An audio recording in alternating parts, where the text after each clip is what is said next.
hayaay mid kastoo inaga mid ah muxibo gaar ayuu u qabaa mar inuu helo bar murtiyo maad uu ka heli karo BBK Media waa mid u taagan rabitaankaaga daawadayaal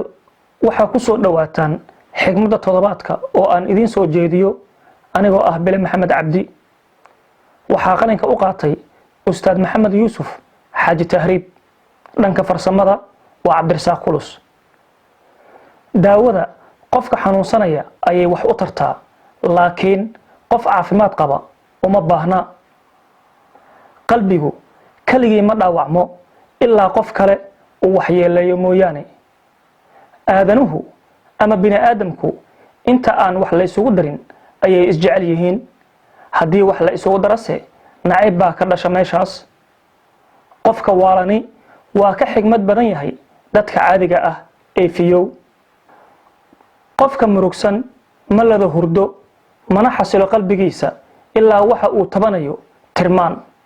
halkaa ha inoo joogto xigmadda toddobaadka idinkuna waad ku mahadsantihiin daawashada muuqaalkan bartaad kala socotaan waa janalka BBK Media